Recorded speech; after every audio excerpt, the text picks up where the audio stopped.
Hola a todos. Vamos a dar inicio al segundo módulo de nuestro curso de latín online. Y en la lección 2.1 hablaremos de la Roma arcaica y del paso de la monarquía a la república. La fundación de Roma está envuelta en leyenda. Todos conocemos, hemos oído hablar de Eneas, el héroe troyano fugitivo que llegó hasta las costas de Italia y fundó un pueblo, juntándose con los latinos, que dio origen a la estirpe de Rómulo y Remo. Los historiadores romanos fijaron en el 21 de abril de 753 a.C. de nuestra era la fecha de la fundación de Roma, pero las excavaciones arqueológicas nos dicen que hubo población en el lugar donde hoy en día se levanta Roma 2 siglos antes al menos de esta fecha. Esto no es incompatible con los datos de la mitología, porque para los romanos no era necesario que un sitio estuviera despoblado para dar fundación de una ciudad, sino que simplemente era necesario hacer una serie de rituales religiosos para considerarla fundada de nuevo. Los latinos primitivos organizaban sus ciudades al mando de un rex, que era el jefe militar y religioso, representaba a toda la población delante de los dioses, y era asistido generalmente por un consejo donde tenían representación los jefes, los padres, así se llamaban, de las principales familias. Ese consejo se llamaba el senatus, la palabra senex significa viejo, de modo que equivaldría a un consejo de ancianos, y así es como comenzó Roma su organización monárquica. En Roma hubo 7 reyes, la República Romana llegó hasta el 509 antes de nuestra era, y el último rey fue Tarquinio el Soberbio, que fue expulsado por un movimiento en realidad no popular, sino más bien aristocrático nobiliario. Dio paso a lo que llamamos la República Romana, periodo en el cual el territorio de Roma se extendió muchísimo, como ahora veremos.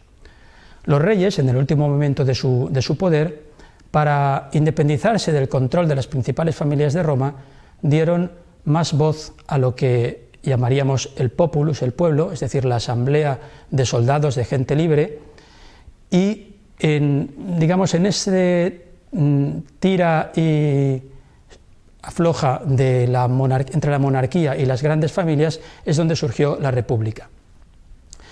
En la república inicial tenía mucho papel la diferencia entre patricios y plebeyos. Los patricios, que estaban organizados en potentes gentes, es decir, grandes familias al mando de un paterfamilias, de un jefe, tenían todos los poderes políticos y constituían la base de la organización social, mientras que a lo largo de la época monárquica ya fue formándose una nueva clase social, vamos a llamarla así, aunque el término es un poco anacrónico, que se llamaban los plebeyos. Eran habitantes que vivían en Roma, que tenían toda su vida hecha en aquella ciudad, pero no pertenecían al organigrama político porque no tenían propiedades en la tierra y no pertenecían a esas familias fundadoras. A medida que fue creciendo el poder político de estos plebeyos, digamos que Roma fue avanzando hacia una mayor igualdad entre las dos clases o tipos de población inicial. Cuando se proclamó la República, los poderes que tenía el rey fueron distribuidos entre diversas autoridades, entre diversas magistraturas. El poder militar fue a parar a los cónsules, el poder judicial a los pretores, el poder religioso a 2 instituciones, el Rex Sacrorum, que tenía un papel muy limitado, y el Pontifex Maximus, que era un cargo más bien político, y el poder legislativo, que en un primer momento era compartido entre el rey y el Senado, fue distribuido entre los cónsules y el Senado también.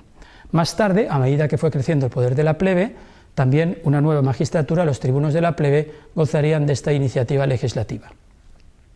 Durante la monarquía, Roma se adueñó del Lacio, es lo que veis aquí en nuestro mapa del color rojo más oscuro.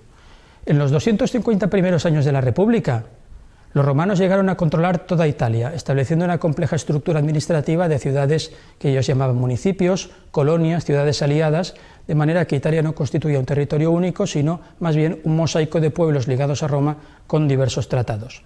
Pero a final del siglo I antes de nuestra era, la República Romana había conseguido ya dominar toda la cuenca mediterránea, todo lo que veis en esta ilustración pintado de amarillo, de modo que os podéis imaginar qué problemas constituirían para un grupo social tan pequeño como era el patriciado de Roma esta extensión territorial tan grande, este contacto con pueblos tan diversos y, la necesidad de justificar su expansión mediante una ideología de pueblo dominante, una ideología imperialista que más adelante estudiaremos en las próximas sesiones.